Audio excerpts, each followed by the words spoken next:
forces spéciales françaises ont libéré 4 otages, dont les 2 Français récemment enlevés dans le nord du Bénin. C'était lors d'une intervention complexe dans le nord du Burkina Faso, où 2 militaires français ont été tués.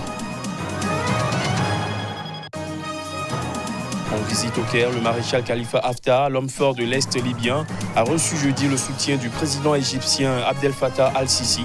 L'annonce a été faite par la présidence égyptienne.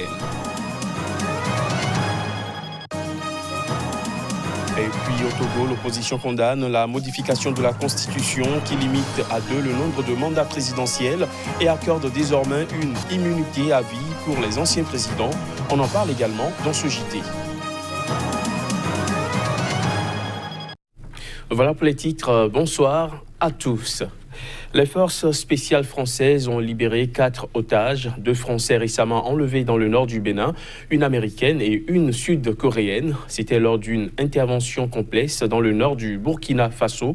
Une intervention au cours de laquelle 2 militaires français ont été tués. L'annonce a été faite ce vendredi par les autorités françaises. Les détails.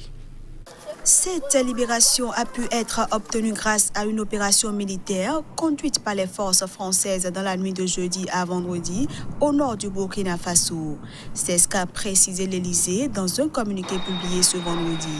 Cette intervention militaire a permis de libérer 4 otages, 2 Français, une Américaine et une Sud-Coréenne. Les 2 Français, Patrick Piquet et Laurent Lassie-Moulas, ont été enlevés le 1er mai dernier lors d'un séjour touristique au Bénin, pays jusque-là épargné par l'insécurité en Afrique de l'Ouest où opèrent de nombreux groupes djihadistes liés à Al-Qaïda et à l'organisation État islamique. Le corps du guide béninois des 2 enseignants français avait été retrouvé samedi dans le parc national de la Pendjari. Leur véhicule avait ensuite été retrouvé dans l'est du Burkina Faso, pays voisin confronté à une dégradation de la situation sécuritaire sur son sol depuis 3 ans, avec une accélération alarmante ces derniers mois. L'identité des 2 autres otages libérés n'était pas connue dans l'immédiat. Selon l'Élysée, 2 militaires français ont trouvé la mort au combat durant l'intervention militaire. Selon des experts et des sources sécuritaires, le nord des pays côtiers de l'Afrique de l'Ouest, comme le Togo et le Bénin, est devenu vulnérable ces derniers mois face à la stratégie d'expansion et de multiplication des fronts adoptés par les groupes armés. En visite au Caire, le maréchal Khalifa Haftar, l'homme fort de l'Est libyen, a reçu jeudi le soutien du président égyptien Abdel Fattah al-Sisi. L'annonce a été faite par la présidence égyptienne. Il s'agit là de sa 2e visite au Caire en moins d'1 mois. La visite du maréchal Haftar intervient après une tournée en Europe de son rival Fayez al-Sarraj, Premier ministre du gouvernement d'union nationale. Selon le porte-parole de la présidence égyptienne, le chef d'État égyptien Abdel Fattah al-Sisi a affirmé le soutien de l'Égypte aux efforts de Khalifa Haftar dans la lutte contre le terrorisme et les groupes et milices extrémistes afin de parvenir à la sécurité et à la stabilité en Libye. De son côté, le maréchal Haftar, dont la dernière visite au Caire remonte au 14 avril, a dénoncé l'ingérence étrangère dans les affaires intérieures libyennes. Selon des experts, l'Égypte, l'Arabie saoudite et les Émirats arabes unis soutiennent le maréchal Haftar, tandis que son rival, Fayez el-Sarraj, est appuyé par le Qatar, la Turquie et l'Italie. À Rome, à Berlin puis à Paris, Sarraj a cherché cette semaine le soutien des Européens contre l'agression des forces pro-Haftar. En proie à l'instabilité depuis la chute de Muammar Kadhafi en 2011, la Libye a de nouveau basculé dans les violences quand le maréchal Haftar a lancé le 4 avril, avec son autoproclamée armée nationale libyenne, une offensive sur Tripoli, siège du gouvernement d'union nationale dirigé par Fayez el-Sarraj et reconnu par la communauté internationale. Selon l'ONU, les affrontements et les bombardements ont fait à ce jour au moins 432 morts et plus de 55 000 déplacés, et ce, depuis le 4 avril dernier. Le commandement militaire américain pour l'Afrique, AFRICOM, a annoncé avoir tué 13 membres présumés du groupe État islamique en Somalie. C'était au cours d'une frappe aérienne menée ce mercredi dans le nord du pays. Reportage. Le commandement américain pour l'Afrique a mené une frappe aérienne ciblant un camp de l'État islamique dans les Mongolies en Somalie. Le bilan de la frappe fait état de 13 membres présumés du groupe État islamique tués. Mi-avril, les États-Unis avaient déjà annoncé avoir tué le commandant adjoint du groupe État islamique en Somalie, un groupe très modeste par rapport aux Chebab affiliés à Al-Qaïda. Il faut dire que les Chebab constituent de très loin le principal groupe islamiste radical sur le territoire somalien. Ils ont proclamé leur allégeance à Al-Qaïda, organisation à laquelle ils ont été officiellement intégrés en 2012. Mais un petit nombre d'entre eux, estimé à environ 200, a ensuite fait défection au profit de l'EI. Ces derniers sont basés dans la région semi-autonome du Puntland et leur leader est Abdul Qadir Moumen, placé en août 2016 sur la liste des terroristes internationaux par le département d'État américain. Le groupe a déjà été la cible de frappes aériennes, notamment fin 2017, lancées par les États-Unis. Fin 2018, le commandement américain évaluait le nombre de combattants de l'EI en Somalie à entre 115 et 250, contre 3000 et 7000 pour les Chebab. En Afrique du Sud, la victoire de l'ANC au pouvoir depuis 1994 aux élections législatives a été confirmée ce vendredi, mais avec un score en nette baisse qui va compliquer les promesses de réforme du président Cyril Ramaphosa. Les détails. Au terme d'une deuxième longue nuit de dépouillement, l'ANC, le parti au pouvoir, recueille 57,2% des suffrages dans plus de 3/4, soit 76% des bureaux de vote déjà comptabilisés. Il recule ainsi de 5 points sur son score des précédentes élections depuis 2014. Si ce résultat se confirme, il constituerait la plus mauvaise performance du parti de feu Nelson Mandela à des législatives.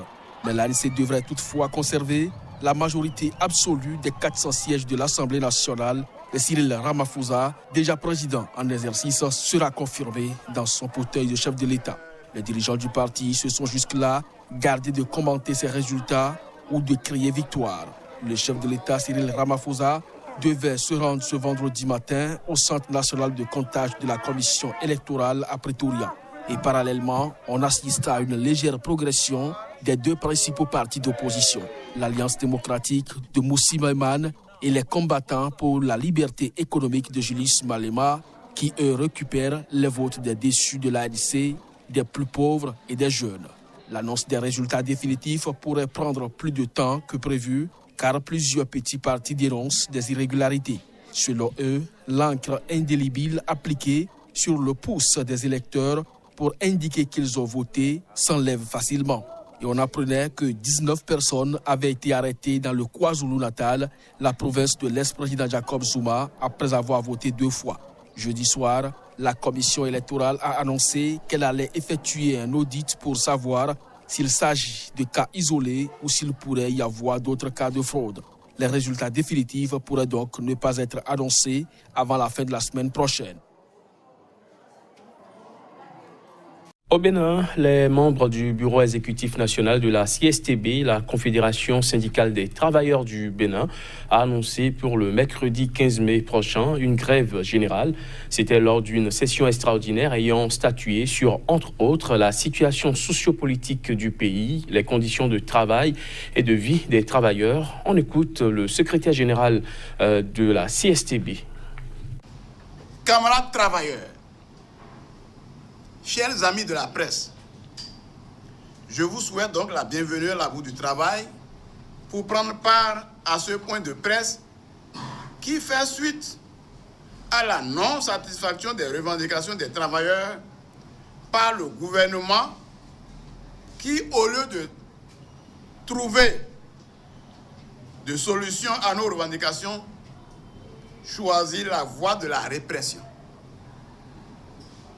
Face à la non-satisfaction donc de nos revendications et au vote des lois scélérates, le Comité confédéral national de la CSTB, réuni en session extraordinaire, CCN donc a décidé d'une grève générale de protestation des travailleurs du Bénin de 24 heures pour le mercredi 15 mai 2019. La CSTB lance un appel aux travailleurs de tous les secteurs afin qu'ils s'organisent pour défendre leurs droits pour la satisfaction de leurs revendications. Ainsi, la CSTB invite les travailleurs de tous les secteurs à s'organiser pour observer cette grève de protestation de 24 heures le 15 mai 2019 contre la non-satisfaction de leurs revendications et la répression des manifestations pacifiques comme celle du 1er mai dernier.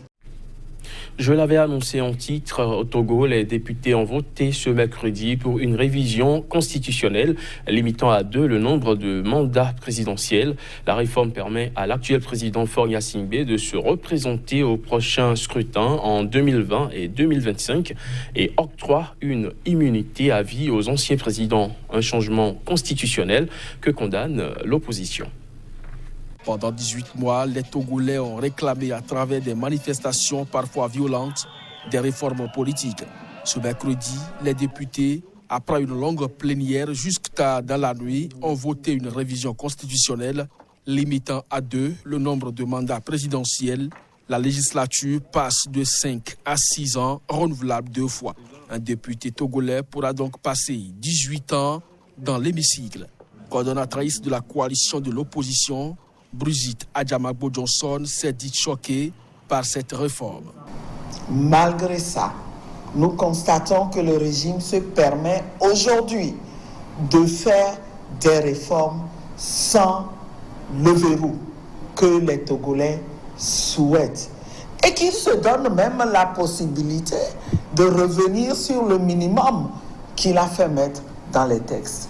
Alors, vous voulez que ces réformes-là soulève quel enthousiasme. C'est au cours d'un vote à bulletin secret que la réforme a été approuvée par les 90 députés présents sur 91, dont les 2 tiers appartiennent au parti au pouvoir, la principale coalition de l'opposition ayant boycotté les législatives de décembre. Le gouvernement togolais a également annoncé la tenue d'élections des conseillers municipaux le 30 juin prochain, une première depuis plus de 30 ans, le dernier scrutin local au Togo remontant à 1987. Au total, 1527 conseillers municipaux seront élus. Les mairies togolaises sont actuellement dirigées par des présidents de délégations spéciales nommés par le président de la République. L'ancien vice-président congolais Jean-Pierre Bemba a réclamé 68 millions d'euros de dédommagement à la Cour pénale internationale. La demande a été plaidée jeudi lors d'une audience devant la CPI. Acquitté en juin 2018 après avoir passé 10 années en prison, Jean-Pierre Bemba accuse aujourd'hui la Cour pénale internationale d'avoir laissé ses biens à l'abandon et réclame plus de 68 millions d'euros de dommages et intérêts. En effet, suite à son arrestation, la Cour avait fait saisir ses biens, notamment ceux au Portugal, en Belgique et en République démocratique du Congo. L'ancien vice-président congolais qui a été accusé de crimes contre l'humanité et crimes de guerre, commis en Centrafrique en 2002 et 2003, réclame 26 millions d'euros pour ses années de prison, se disant victime d'une erreur judiciaire. Ce que conteste le procureur de la Cour pénale internationale. Mais à cette somme, il ajoute 42 millions d'euros pour la dégradation de ses propriétés. Son avocat, Peter Hens, accuse la Cour de négligence. Pour les avocats, l'affaire engage la responsabilité de la Cour pénale internationale, dont les ordonnances de saisie n'ont pas toujours été levées. Mais sur ce point, la Cour et les États qui ont procédé aux saisies se renvoient la balle. Les avocats veulent donc une procédure d'arbitrage. La réponse des juges est donc attendue dans les prochaines semaines. Fin de ce JT, merci de l'avoir suivi.